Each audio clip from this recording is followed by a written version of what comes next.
हमारे चैनल को सब्सक्राइब करें और बेल आइकन दबाएं। मेरा नुकसान हो रहा हो तो मैं क्यों ना डरूं? ये तो नहीं हो सकता ना कि फायदा सिर्फ तुम्हारा हो और मेरे हिस्से में कुछ ना आए। मेरा फायदा होगा तो तुम्हारा भी होगा ही होगा। मैं कैसे यकीन करूं कि तुम दो चेहरे वाले दुरंगे आदमी नहीं हो? कैसे मान लूं कि तुम मेरा हिस्सा नहीं हड़प लोगे? ये भी तो हो सकता है कि यही डर मुझे भी है कि तुम अपना दूसरा चेहरा दिखाओगे, जो मेरा है उसे अपना कहने लगोगे।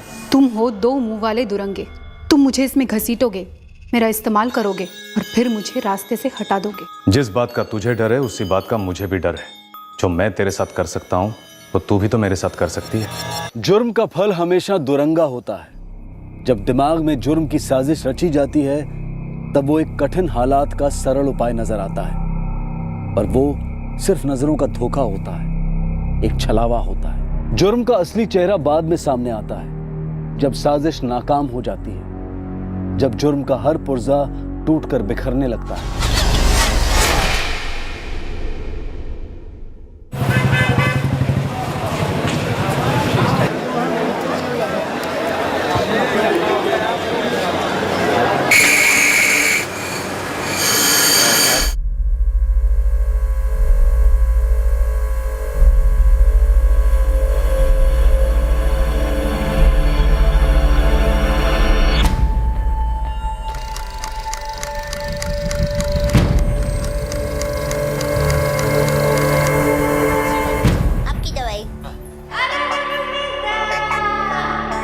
टप्पू के पापा, आप खुशी को नहीं सुला पाए? अरे मैं क्या, हम तीनों ने फुरकान, फुरकान बेटा फोन देखो, मैं फरहीन को खाना खिला रही हूँ। हाँ अम्मी। हारून, टीवी की आवाज कम करो बेटा, भाई बात कर रहे हैं। हेलो फुरकान बेटे, मेरी तबीयत बहुत खराब हो रही है। मेरे सीने में तेज दर्द हो रहा है। मैं डॉक्टर जाकिर के पास जा रहा हूँ। लेकिन आप अभी कहाँ पर है? मैं अभी फैक्ट्री में हूँ, तू डॉक्टर जाकिर के पास आ जा। ठीक है अबू, मैं पहुँचता हूँ वहाँ पर। फुरकान क्या वो? मैं अब्बू को अचानक सीने में दर्द हो रहा है, डॉक्टर जाकिर क्या जा रहा है, मैं भी वहीं जाता हूँ। मैं वहाँ से फ़ोन करता हूँ आपको।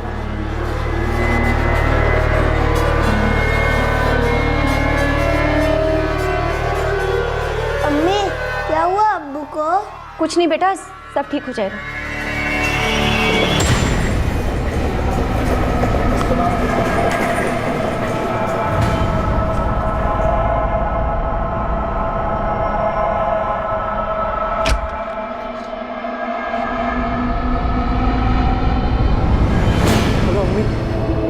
मम्मी अब्बू को हॉस्पिटल लाए।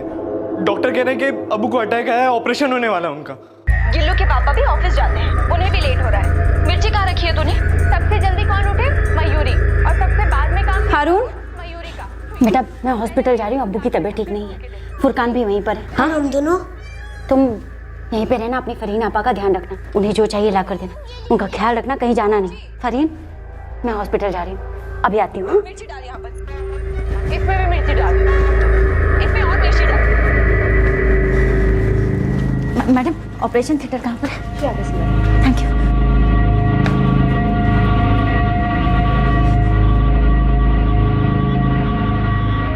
फुरकान, फुरकान तुम्हारे अब्बू कैसे?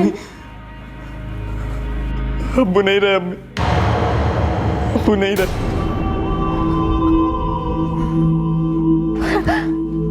इन्नल्लाह व मलाइकतहु यस्सल्लूना अलन नबी या अय्युहल्लज़ीना आमनू सल्लु अलैहि व सल्लिमु तस्लीमा। अल्लाहुम्मा सल्लि अला सय्यिदना मौलाना मुहम्मद व अला आलि सय्यिदना मौलाना मुहम्मद बारिक व सल्लिम। सलातु व सलामुन अलैका या रसूलल्लाह।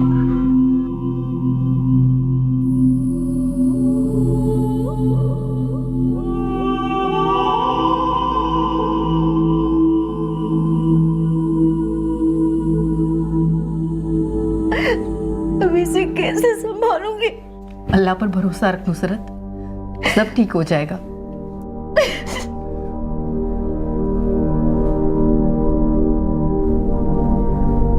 तुम्हारे अब्बा की बहुत इज्जत थी पूरी फैक्ट्री में। अपना ख्याल रखना। खुदा हाफिज। खुदा हाफिज। फुरकान बेटे, मुश्किल घड़ी है, निकल जाएगी। एक दो रोज में फैक्ट्री आकर मिलना, कुछ करते हैं तुम्हारे लिए। शुक्रिया अंकल। खुदा हाफिज।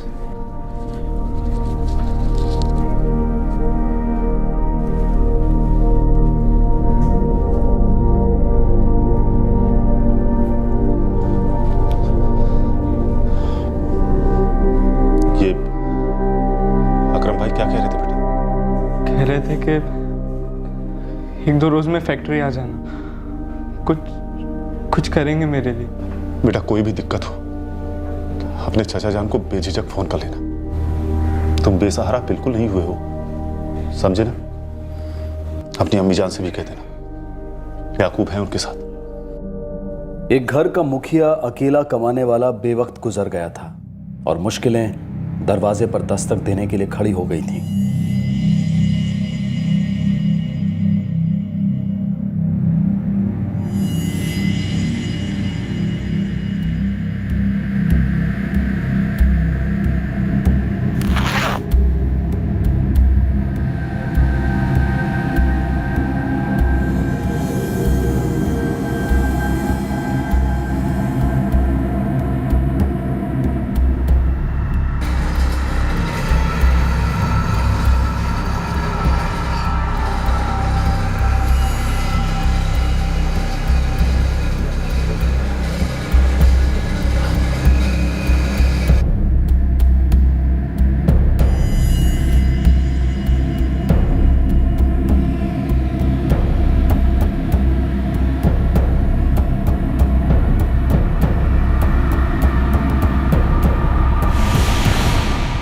राशिद मिर्जा को गुजरे 1 साल ही हुआ था जब मिर्जा परिवार पर एक और दर्द भरा कहर टूट पड़ा। इस बार का हादसा एक जुर्म की पैदाइश थी। इस बार इंसान की दुरंगी फितरत का नजारा देखने को मिला। एक 2 मुआ सांप इस परिवार को बुरी तरह डस गया।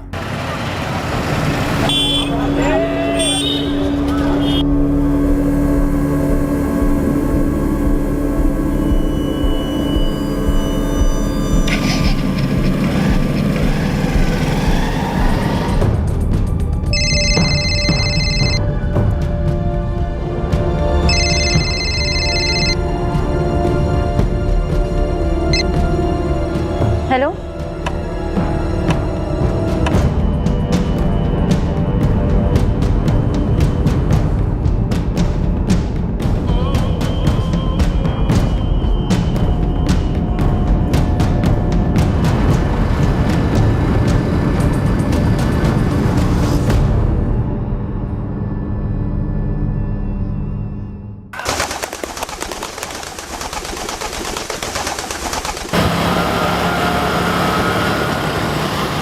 सर जी साइड में रुका तो ना, जोर की लगी। अभी तो निकले हैं, गोदाम लेट नहीं पहुंच सकते हम। सर जी आपने सुबह टाइम ही नहीं दिया टॉयलेट जाने का, प्लीज 2 मिनट लगेंगे, साइड में रुका दो। जा।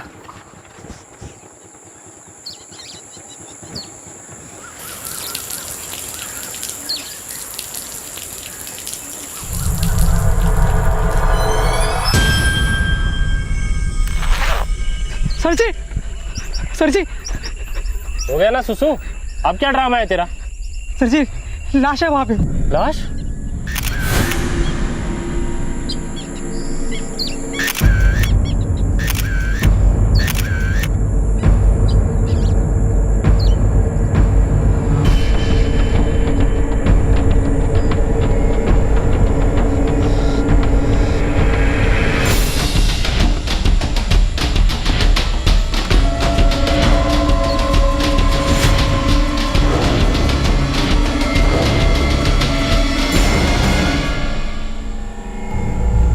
मोबाइल की कॉल लिस्ट चेक करो, हो सकता है घर वालों का नंबर हो।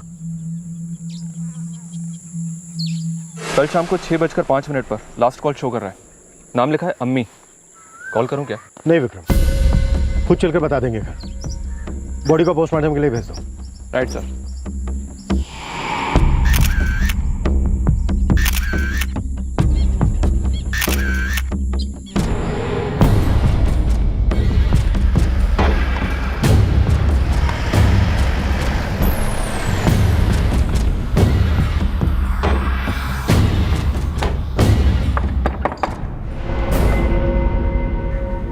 जी, आपका नाम? नुसरत मिर्जा। फुरकान मिर्जा क्या लगता है आपका? बेटा है हमारा। बात क्या है साहब, कुछ बताएंगे आप?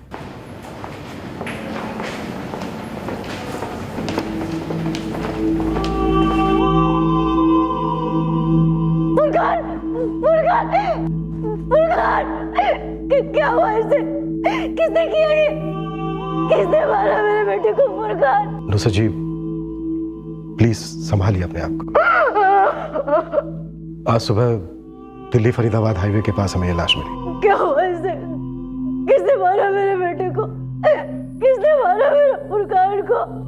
फुरकान, फुरकान बोलना बेटा, बोलो।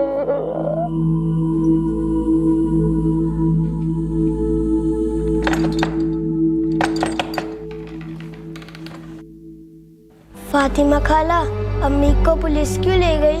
कुछ हुआ है बेटा, इसलिए आई हूँ।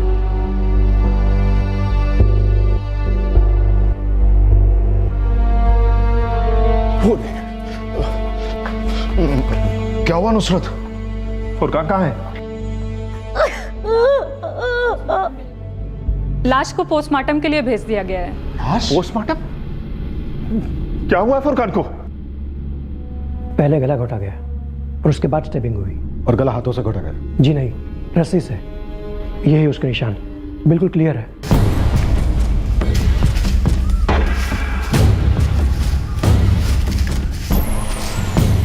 मौत की टाइमिंग डॉक्टर? 12 घंटे से ऊपर हो चुके हैं, बट 14 घंटे से ऊपर नहीं।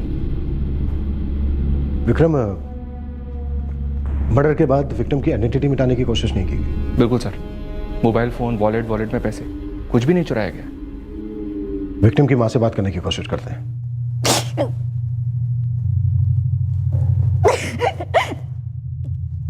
आई एम सॉरी नुसरत जी, मैं समझ सकता हूं इस वक्त आप पर क्या बीत रही होगी। देखिए, जितनी जल्दी हम जान पाएंगे उतनी जल्दी हम कातिल तक पहुंच पाएंगे। प्लीज थोड़ी हिम्मत रख के बताइए कि कल शाम को आपका बेटा कहां जा रहा था? कहाँ जा रहा था वो तो पता नहीं। शाम को 6 बजे तक की ड्यूटी थी। मेरी फैक्ट्री में काम करता है। रोज की तरह ड्यूटी के बाद वो घर के लिए ही निकला था।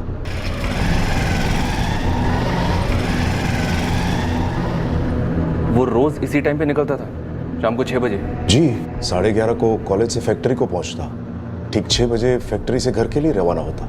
अच्छा, ये फुरकान पढ़ाई और जॉब दोनों साथ में कराता क्या? भतीजा मेरा शेर बच्चा था साहब, मेहनती नंबर 1। 1 साल पहले मेरे राशिद भाई का इंतकाल हो गया था। राशिद भाई अकरम भाई के यहाँ ही ड्यूटी करते थे, वो भी ऐसे ही मेहनती। हमें लगा था कि फुरकान उनकी जगह लेगा, बहुत आगे बढ़ेगा साहब। कल शाम को वो कहाँ जा रहा था? आपको तो कुछ ना कुछ पता ही होगा इस बारे में। नहीं साहब, मुझे तो कुछ नहीं बोला था, पर घर के लिए ही निकला होगा। उसकी लाश हमें दिल्ली फरीदाबाद हाईवे के पास मिली है। नुसरत जी, कल शाम 6:05 पर फुरकान ने आपको कॉल किया था। कुछ बताया था वो कहाँ जा रहा है, किससे मिलने जा रहा है? फुरकान ने फोन किया था मुझे। हाँ फुरकान, बोलो बेटा। पर बेटा जा कहाँ रहे हो? बस एक काम है अम्मी। देखिए, आप फिक्र ना करिए, हो सकता है रात को लेट हो जाए तो फरीन और हारून को खाना खिला दीजिएगा और सब सो जाइएगा, ठीक है? ठीक है बेटा, अपना ख्याल रखना। अल्लाह हाफिज। अल्लाह हाफिज अम्मी। कहाँ जा रहा है, क्यों जा रहा है, किससे मिलने वाला है, कुछ नहीं बताया साहब। आपको कुछ अजीब नहीं लगा कि वो आपको क्यों नहीं बता रहा है? फुरकान ज्यादा बोलता नहीं था साहब, और मुझे उस पर पूरा भरोसा था। वो भी अपने अब्बू की तरह सीधा साधा खुदा का बंदा था। उसकी किसी से क्या दुश्मनी हो सकती है साहब? कौन दुश्मनी हो सकती है? फैक्ट्री में किसी के साथ झगड़ा हुआ था उसका? ना, फुरकान का किसी से बैर नहीं था, अपने काम से काम रखता था, किसी से ज्यादा बोलना नहीं, कुछ नहीं। कॉलेज का कोई झगड़ा? वो तो मैं कैसे कह सकता हूँ, मगर इंस्पेक्टर साहब, फुरकान लड़ाई करने वाला लड़का नहीं था, काफी जिम्मेदार था वो। याकूब जी, आपको कुछ पता है उसके कॉलेज के बारे में? नहीं साहब, उसकी निजी जिंदगी से ज्यादा ताल्लुक नहीं था मेरा। फुरकान की कॉलेज में कोई गर्लफ्रेंड या फिर किसी दोस्त के साथ कोई अनबन थी? देखिए नुसरत जी, आपके बेटे फुरकान का बहुत ही बेरहमी से कत्ल हुआ है। हमारे लिए जानना बहुत जरूरी है कि कल शाम वो कहाँ जा रहा था, किससे मिलने जा रहा था और क्यों।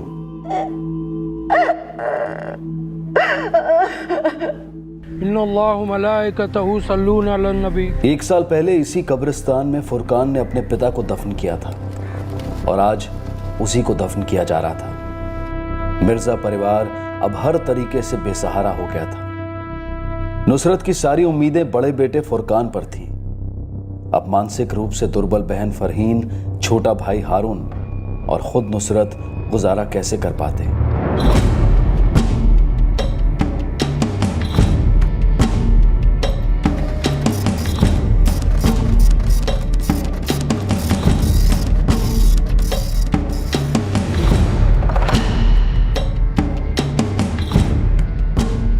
आखिरी कॉल 6:05 के बाद हुआ था। Yes sir.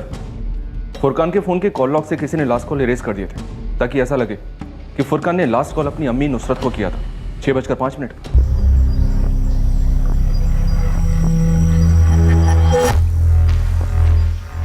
44568979।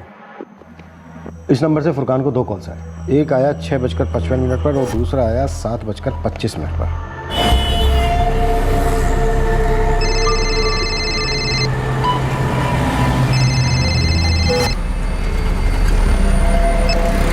हेलो। हाँ मियाँ, कहाँ पहुँचे? बस 20 मिनट लगेगा, मैं पहुँच ही रहा हूँ। ठीक है, आ जाओ। विक्रम सर, पता करो ये 44568979 किसका नंबर है।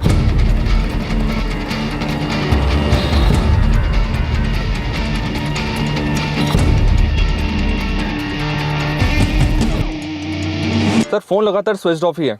किसी सकलेन के नाम पर है। एड्रेस भी फर्जी है और फॉर्म पे फोटो तक नहीं है। विक्रम, काफी प्लानिंग से एक 19 साल के लड़के का कत्ल हुआ है। किसी को तो फायदा होने वाला था इसके बनने से। किसी को तो मालूम था कि ये कब कहां जाने वाला है, किससे मिलने वाला है और वापस कभी नहीं आने वाला। सकलेन अली। मैंने फुरकान के मुंह से पहले कभी ये नाम तक नहीं सुना। बाकी के उसके सारे दोस्तों को जानती हूँ। ये सकलेन अली अगर फुरकान का करीबी दोस्त होगा तब भी मैं नहीं जानूंगा, क्योंकि उसकी निजी जिंदगी में मैं दखल नहीं देता। अकरम जी, फुरकान की मौत से सबसे ज्यादा फायदा किसको हो सकता है? फायदा? हाँ, फायदा। फुरकान मारा गया है, इसका मतलब वो किसी ना किसी के रास्ते में तो जरूर आ रहा था, या तो किसी के फायदे के रास्ते में या नफरत के रास्ते में। वो बेचारा मुश्किल से अपनी अम्मी, बहन और छोटे भाई को रोटी खिला पाता था। उसकी मौत से भला किसको क्या फायदा होगा? और उसके अब्बू भी कुछ खास छोड़कर नहीं गए थे। इस मिर्जा फैमिली को आप कब से जानते हैं अकरम जी? 3 पीढ़ियों का रिश्ता है हमारा इंस्पेक्टर साहब। मेरे दादाजी के वर्कशॉप में राशिद मियाँ के दादा वर्कर थे, तब से ये सिलसिला चलता आ रहा है। राशिद मियाँ मेरे अब्बू के मैनेजर थे, मेरे अब्बू के बाद मैंने संभाला। अब राशिद मियाँ नहीं रहे तो फुरकान ने उनकी जगह ले ली। कॉलेज तो तुम नहीं छोड़ोगे फुरकान। लेकिन अंकल, घर में सबसे बड़ा मैं ही हूँ। अगर मैं नहीं कमाऊंगा तो फिर घर कैसे चलेगा? मॉर्निंग कॉलेज है ना तुम्हारा? मॉर्निंग में 7 to 11 रहता है। फाइनल ईयर में हूँ। बस तो फिर 11:30 से यहाँ ड्यूटी ज्वाइन करो। 11:30 से 6 बजे के बाद घर जाओ, पढ़ाई करो, और एग्जाम के 2 महीने पहले मैं तुम्हें पेड लीव दूंगा, ठीक है? Thank you uncle. कल आपका ये ऐसा मैं कभी नहीं भूलूंगा। ये बात अब भी के अभी भूल जाओ। इस फैक्ट्री में कोई किसी पर एहसान नहीं करता, और तुम तुम्हारे अब्बू की जगह ले रहे हो, वो भी हक से। और तुम्हारे अब्बू न सिर्फ मेरे मैनेजर थे, मेरे बड़े भाई जैसे थे। मेहनत करो, इंशाअल्लाह तुम अपने लिए एक बेहतर जिंदगी बना पाओगे, और अपनी अम्मी, बहन और भाई के लिए। राशिद भाई को बड़ी उम्मीद थी फुरकान से, पढ़ाई में बहुत होशियार था वो। उसके कॉलेज से पता चला मुझे, फर्स्ट क्लास स्टूडेंट था। राशिद मियाँ उसी पर उम्मीद लगाए हुए थे। 10 साल पहले जब वो हादसा हुआ, राशिद भाई के तो हाथ पैर ठंडे हो गए थे। कौन सा हादसा हुआ था 10 साल पहले? आपको नहीं मालूम? वो फुरकान की अम्मी का अचानक इंतकाल हो गया था। फुरकान की अम्मी का इंतकाल? जी। तो फिर ये नुसरत? सौतेली माँ है। और फुरकान 9 साल का था और फरहीन बेचारी 5 की। राशिद भाई से अकेले दोनों को संभाला नहीं जाता था। वो तो हम लोगों ने बहुत जोर दिया, तब जाकर माँ ने दूसरी शादी करने के लिए। ये नुसरत दूसरी पत्नी और ये हारून उसी से है? जी।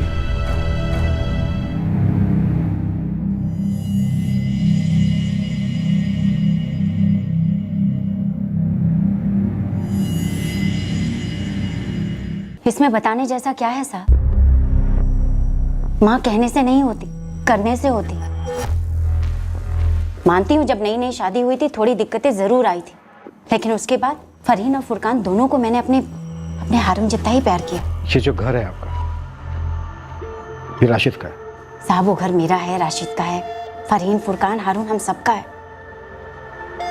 हाँ, अगर आप उस मकान की बात कर रहे हैं तो वो जरूर राशिद के नाम पर है। घर और मकान के बीच का फर्क तो आप भी समझते होंगे। साहब 11 साल पहले इस नुसरत की पहली शादी हुई थी। टूटी क्यों थी? पहले हड्डी टूटी, फिर शादी सर।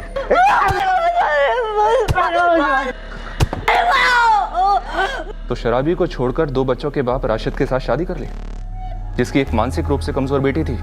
कुछ लोगों की जिंदगी में मजबूरी आती है साहब, लेकिन कुछ लोगों की जिंदगी ही मजबूरी बन जाती, जैसे मेरी बन गई थी। तो आपको पहले से मालूम था कि फरहीन की खास जिम्मेदारी आप पर आने वाली है?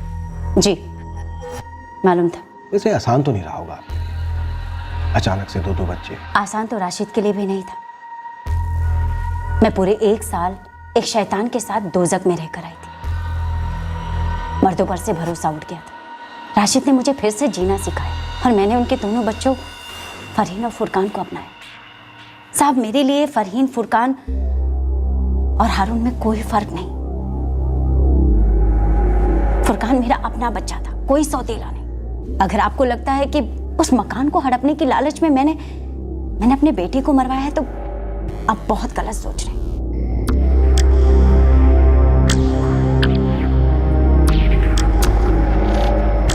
अक्सर इंसान के 2 चेहरे होते हैं। एक मुखौटा होता है दुनिया को दिखाने के लिए, एक असली चेहरा होता है जो कुछ छिपाना चाहता है। विक्रम, पता करो कि ये नुसरत मिर्जा हमें मुखौटा दिखा रही है या फिर असली चेहरा। ये असली चेहरा ही हमें असली मकसद तक ले जाएगा। फुरकान को मारकर क्या फायदा? क्या घर अब हारून को मिलेगा? और अगर घर फरहीन के नाम पर है तो क्या फरहीन की जान को भी खतरा है?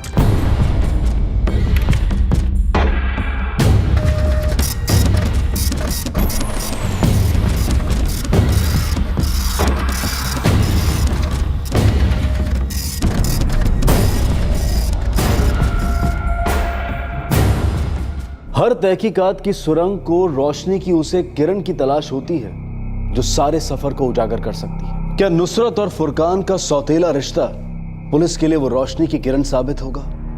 क्या इस माँ बेटे के रिश्ते में लालच और असुरक्षितता के छेद थे?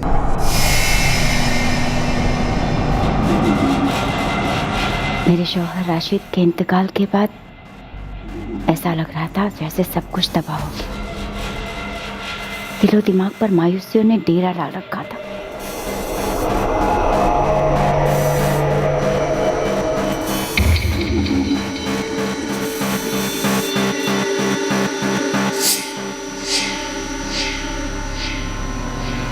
एक से एक अजीब ख्यालात कसकर गला घोट देते थे कि फुरकान अगर अपने रास्ते चला जाए तो फिर मेरा और हारून का क्या होगा? इतने सालों बाद अचानक से अगर वो पलटकर बोल दे कि तुम दोनों मेरी जिम्मेदारी नहीं हो तो फिर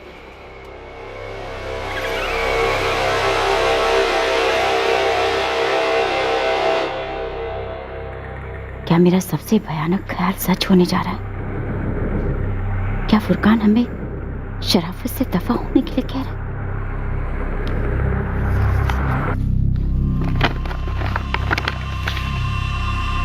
क्या है ये पैसे? मुआवजा, खैरात? क्या इसे लेकर चुपचाप यहाँ से निकल जाने का वक्त आ गया? अम्मी, ये मेरी पहली तनख्वाह है। कॉलेज के बाद मैं अकरम अंकल के यहाँ फुल टाइम हो जाऊंगा। ये तुम मुझे क्यों दे रहे हो? मुझे बस थोड़े से घर खर्च के लिए दे दो, बाकी। पहली तनख्वाह हमेशा अम्मी अब्बू के हाथ में देते हैं। अब्बू तो नहीं है, लेकिन अम्मी मेरा वादा है, फरहीन को, हारून को, आपको जिंदगी में कभी मोहताज नहीं होना पड़ेगा। हर महीने तनख्वाह आपके हाथ में होगी।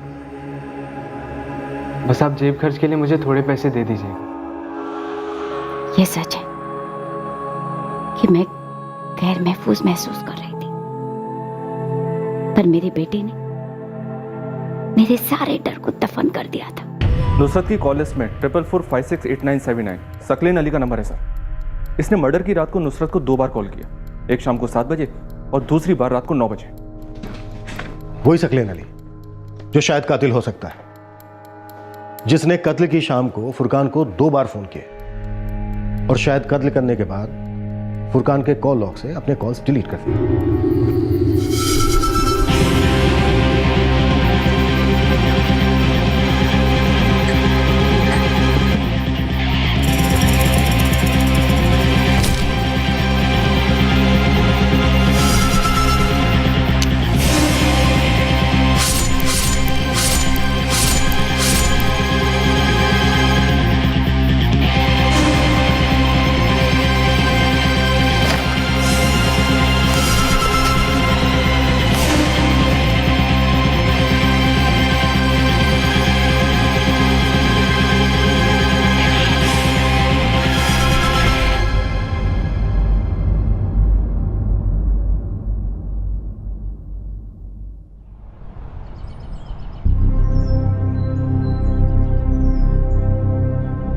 खा ले बेटा, आ जाएगी तेरी अम्मी फरहीन, यहीं पास में ही गई है, जल्दी आ जाएगी। खा ले बेटा।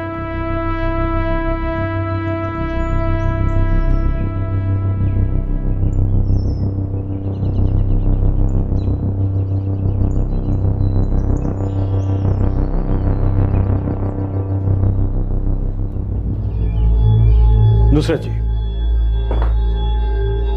सकलेन अली, जिसे आप नहीं जानती, इस आदमी ने या इस नाम को इस्तेमाल करने वाले आदमी ने फुरकान को 2 बार फोन किया ही किया। हाँ मियाँ, कहाँ पहुँचे?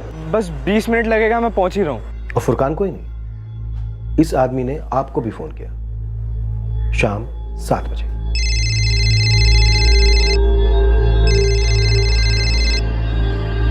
हेलो। क्या कहा इसने आपसे कि सब कुछ प्लान के मुताबिक जा रहा है? फुरकान ड्राइव करते हुए कभी भी मौत के मुंह में आने वाला है? ये क्या बकवास कर रहे हैं आप? ये सब झूठ है। सच तो सुन लीजिए पहले नुसरत जी। इस आदमी ने आपको दोबारा फोन किया रात 9 बजे। हेलो। तो दूसरे कॉल में उसने क्या कहा कि काम हो गया है, बधाई हो? झूठ है सब, मनगढ़ंत कहानियां मत बनाइए आप लोग। ये आपके फोन रिकॉर्ड्स जिसमें साफ साफ नोट हुआ है कि 4 मार्च की शाम को 7 बजे और उसके बाद रात को 9 बजे 44456897 नंबर से आपके नंबर पर कॉल आया, और ये नंबर किसी सकलैन अली के नाम पर है। बोलिए, और जल्दी बोलिए, कौन है आदमी जिसने आपको 2 बार फोन किया? मेरी किसी से कोई बात नहीं हुई साहब। झूठ बोल रही हैं आप। और ये फोन रिकॉर्ड्स हैं, ये रिकॉर्ड्स आप जैसे झूठों के ठोंग को फाड़ कर रख देते हैं। बोलिए, क्यों मरवाया फुरकान को आपने? उसके नाम पर घर हो जाता है इसलिए, या फिर इसलिए कि राशिद की नौकरी के चलते वो आपको, हारून को इस घर से, अपनी जिंदगी से निकाल देता? इसी डर से आपने सकलैन अली को फुरकान की सुपारी दी। मैं किसी सकलैन अली को नहीं जानती साहब। अब जब याद कर रही हूँ तो याद आ रहा है कि उस रात 2 फोन आए जरूर थे, पर मेरी किसी से कोई बात नहीं हुई थी। हेलो। हेलो।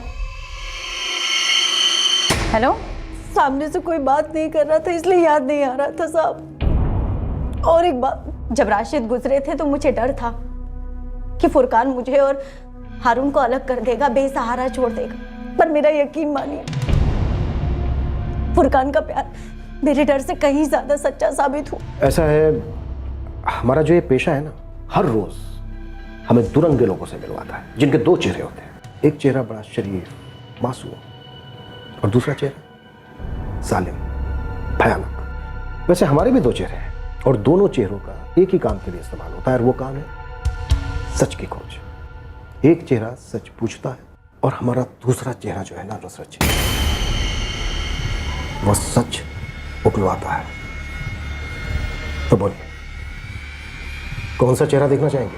आपको जिस भी चेहरे से पूछना है पूछिए सर, जवाब सिर्फ एक मिलेगा। मैंने फुरकान को नहीं मरवाया, वो मेरा बेटा था। खून का रिश्ता ना सही, लेकिन ममता का रिश्ता था मेरा उसके साथ। इस रिश्ते की तौहीन मत करिए सर, इतना बड़ा इल्जाम मत लगाइए, ऐसे जलील मत करिए माँ बेटे के रिश्ते को। हाथ जोड़ती हूँ आपके। The number you have called is currently switched off. तुम्हारी अम्मी फोन नहीं उठा रही बेटा। अम्मी कब आएगी? शायद कहीं अटक गई होगी। आज रात मैं यहीं रुक जाती हूँ तुम दोनों के साथ। काफी देर हो गई है ना, सुबह तक तो तुम्हारी अम्मी जरूर लौट आएंगी।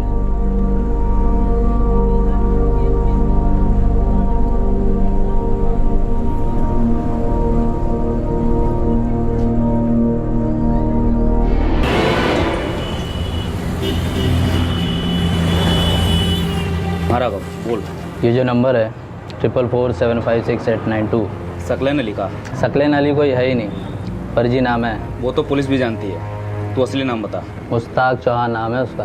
तो एक काम कर, सम्राट नगर पुलिस स्टेशन जा, वहाँ उसकी फ़ोटो नहीं पूरा फ़ोटो एल्बम थमा देंगे तेरे हाथ में।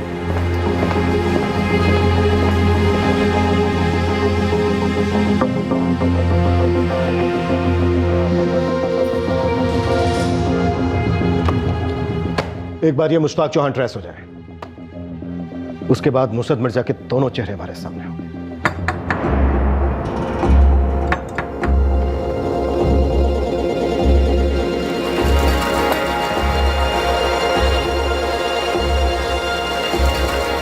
नुसरत, रात भर बच्चे सोए नहीं, अभी अभी सोए हैं। इतनी देर लग गई पुलिस थाने में? क्यों, माजरा क्या है?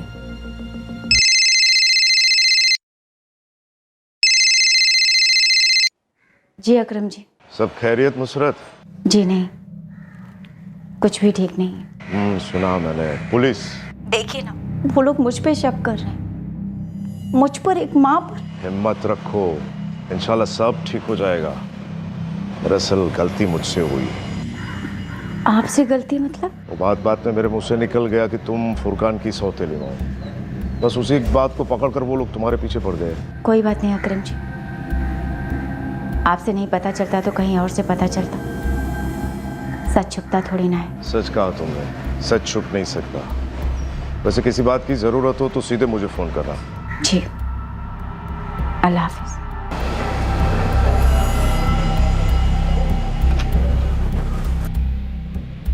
अस्सलाम वालेकुम मकरम भाई। वालेकुम अस्सलाम। याकूब यहाँ अचानक ऐसे? वो आपसे एक काम था अकरम भाई। हाँ बोल उस्मान। साहब, जिस चेहरे की तलाश थी वो नजराना लॉज में है। उस चेहरे पे नजर रखो उस्मान, उससे बेनकाब करने हम 15 मिनट में पहुंच रहे हैं।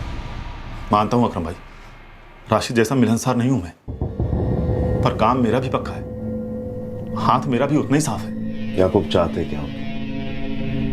मेरे हाथों को काम चाहिए अकरम भाई। 3 पीढ़ियों से मेरे खानदान ने आपके खानदान की खिदमत की है। राशिद के बाद फुरकान को मौका मिला, अब एक मौका मुझे चाहिए। अगर हमारे यही काम करना था तो उस उम्र में शुरू करते जिस उम्र में फुरकान ने शुरू किया था। राशिद भाई ने भी उसी उम्र में शुरू किया था। देर से आया पर दुरुस्त समझ लो अकरम भाई। याकूब, ये फैक्ट्री है, यहाँ पर पसीना खून बनता है। नजरें मशीन पर होती है, आसमान पर नहीं। हाथ में भारी मशीन होते हैं, पंख नहीं बन सकते। और तुम तो हमेशा उड़ना चाहते थे।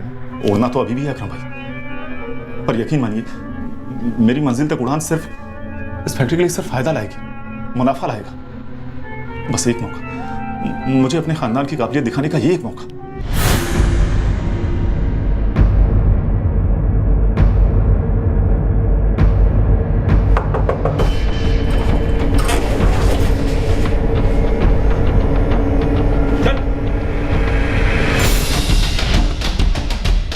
याकूब, मुझे सोचने का वक्त चाहिए, बताता हूं तुम्हें।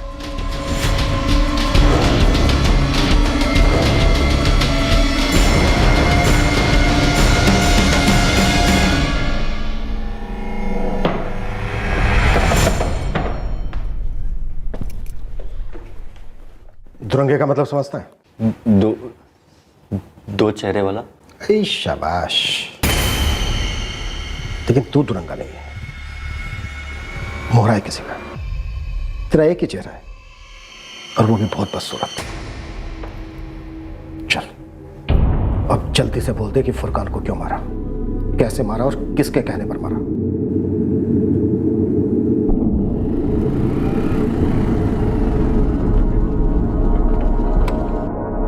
फुरकान मिर्जा।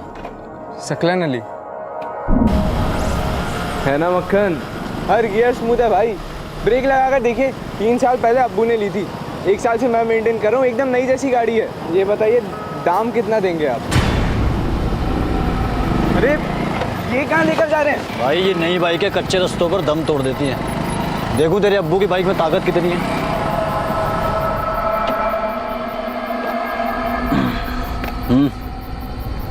अच्छी पीस है। दाम तुम बोलो। 25। 25? 18। 18? कोई चांस ही नहीं है बॉस। 22 तो मेरे मोहल्ले में ऑफर हुआ है। यार जब 18 तुम्हारे दिमाग में था तो पहले ही फ़ोन पे बोल देते ना, मना कर देता। इतनी दूर बुलाया, टेस्टिंग वेस्टिंग कराई।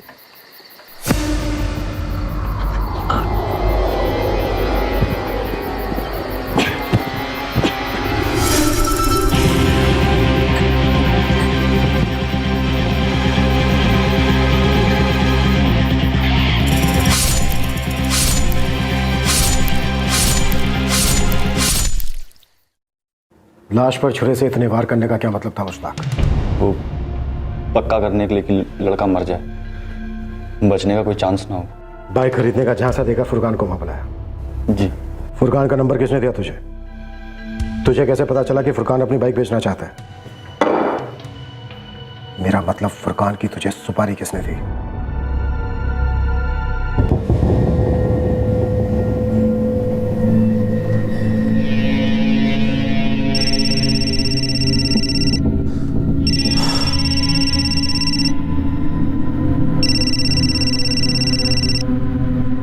अकरम भाई, कल से ज्वाइन हो जाओ याकूब। शुक्रिया अकरम भाई, बहुत बहुत शुक्रिया। लेकिन एक बात याद रहे याकूब, तुम्हारे अतीत के कुछ पन्ने काली स्याही से लिखे गए हैं, हम सब वाकिफ है उससे। वो याकूब अब मर चुका है अकरम भाई, मुझे तो अब बस काम में दिल लगाना है। आप भरोसा करो मेरा। इधर देख बेटा,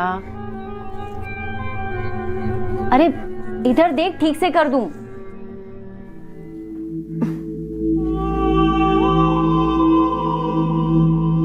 फरहीन, क्या हुआ जान?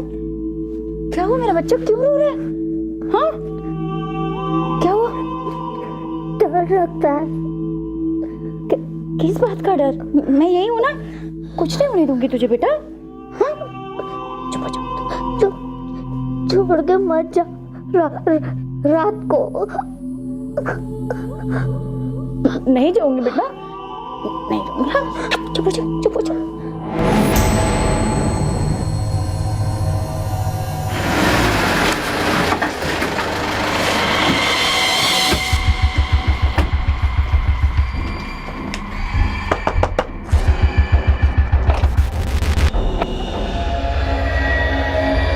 आप लोग यहाँ?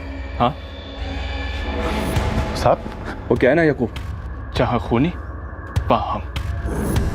देख मुश्ताक ने सब बक दिया है, तू तो भी बताने की हालत में है ना, तू बता ही दे। बोल, नुसरत का इस प्लान में क्या हाथ है?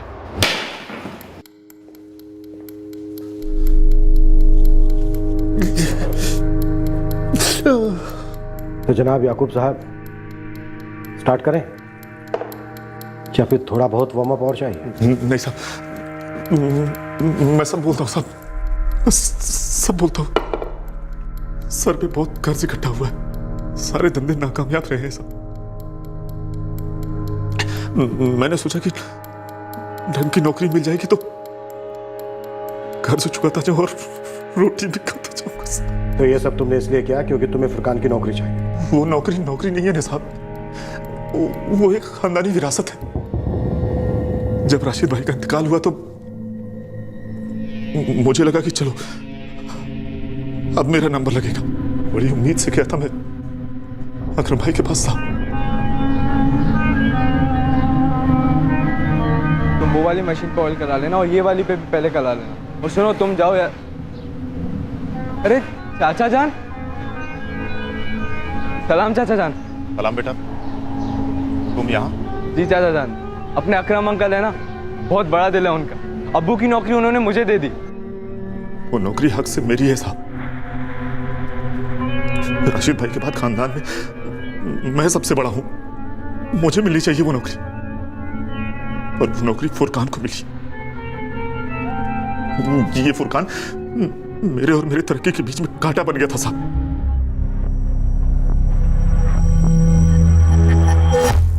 2 हफ्ते पहले बोल रहा था कि बाइक बेचनी है उसे, अभी तक देखी नहीं है उसकी बाइक, उसे उसी बहाने मिलने के लिए बुला ले। देखो याकूब मियाँ, एक बार मारना तय हुआ तो काम पूरा करके रहूँगा। आप मुद्दे की बात करो, रोकड़ा कितना मिलेगा? 5,000 तक दे सकता हूँ। 10,000 से एक पैसा कम नहीं। तुमको जमता है तो बोलो, वरना चीयर्स, बाय बाय। अरे चाचा जान, सब खैरियत तो है? बेटा समझ में नहीं आ रहा कि कैसे करूं। क्या हुआ चाचा जान? कुछ पैसों की जरूरत है क्या? कितना मजा हुआ है, बिल्कुल राशिद भाई जैसे। बताइए चाचा जान, कितने चाहिए? बेटा 10। मैं जल्दी लौटा दूंगा, खुदा कसम। अरे चाचा जान, ये कसम वसम खाने की कोई जरूरत नहीं। मुझे कल तक का टाइम दीजिए, मैं बैंक से निकाल कर आपके घर पे देता जाऊंगा। खुदा तुझे लंबी उम्र दे। एक 19 साल के जवान लड़के की सुपारी उसी से उधार पैसे लेकर ली। वो तेरे बेटे जैसा था याकूब। नुसरत तो उसे सगा मानती थी साहब, वो भी तो उसे मरवाना चाहती थी। ये कैसे मान लो कि तुम घर पर दावा नहीं करोगे? करूं तो भी अदालत सबसे पहला हक बीवी को देती है, बेटा और बेटी के बाद। फुरकान नहीं रहेगा तो ये घर फरहीन को मिलेगा, और फरहीन तो तुम्हारी मुट्ठी में है ना। तुम जैसे कमीने इंसान पर भरोसा भी तो नहीं कर सकते। कमीनापन सिर्फ मेरी रगों में नहीं तोड़ रहा है ना, तुम भी तो यहाँ आई सौदा करने, अपने बेटे के कत्ल का सौदा। तुमने धोखा दिया तो? हमें एक दूसरे का रिस्क लेना ही होगा। हम दोनों शिकारी एक दूसरे पर बंदूक तानेंगे तो शिकार कौन करेगा नुसरत भाभी जी? ये झूठ है। बेनकाब हो चुके हैं आप। मुझे फंसाया जा रहा है साहब, याकूब झूठ बोल रहा है। मुश्ताक ने सब कुछ हमारे सामने उगल दिया कि फुरकान के कत्ल के पहले और कत्ल के बाद सब कुछ उसने फोन करके आपको बताया था। साहब, अपने पास सुपारी याकूब ने ली थी। उन्होंने मना किया था साहब फोन करने को। उनका एक पार्टनर है साहब, उसको बोला था फोन करने को। अब मैंने बकायदा काम होने से पहले और उसके बाद उनके पार्टनर को फोन करके सब बता दिया। मैं किसी मुश्ताक को नहीं जानती साहब, मेरी किसी से कोई बात नहीं हुई। ये याकूब झूठ बोल रहा है, मुश्ताक भी झूठ बोल रहा है, ये लोग आपसे झूठ बोल रहे हैं।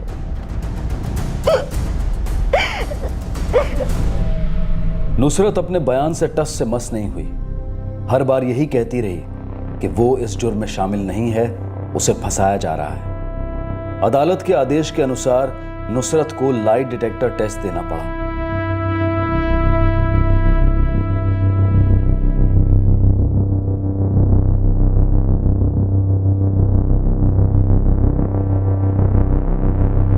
लाई डिटेक्टर टेस्ट के बाद यह पता चला कि नुसरत झूठ नहीं बोल रही थी। वाकई में याकूब उसे फंसाने की कोशिश कर रहा था। आखिरकार याकूब ने कबूल किया कि उसने नुसरत को फंसाने का प्लान पहले से बनाया था। एक तीर से 2 शिकार का प्लान था, इसलिए मुश्ताक से वो 2 कॉल्स करवाए थे। याकूब का प्लान था कि फुरकान से वो राशिद की नौकरी छीन लेगा और नुसरत से राशिद का घर। झूठ पकड़े जाने के बाद भी याकूब जेल में यही कहता रहा कि नुसरत शामिल है और वो झूठ बोल रही है। उसे उम्मीद है कि वो छूट जाएगा और उसे राशिद का घर मिल जाएगा। अक्सर दुरंगे इंसान का दूसरा और असली चेहरा पहचानना लगभग नामुमकिन सा हो जाता है, खास तौर पर तब जब वो इंसान कोई करीब का हो।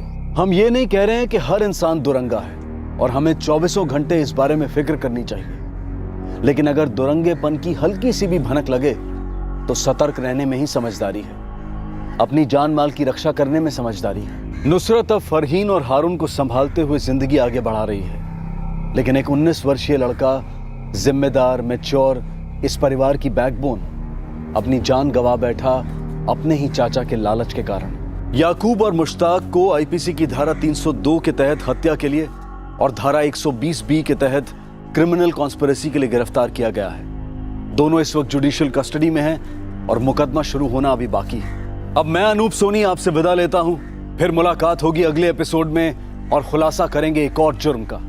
तब तक सतर्क रहें, सुरक्षित रहें और देखते रहें क्राइम पेट्रोल सतर्क। सबक एक को, सीख हम सबको। जय। For more updates, subscribe to our channel, click the show links and enjoy watching the videos.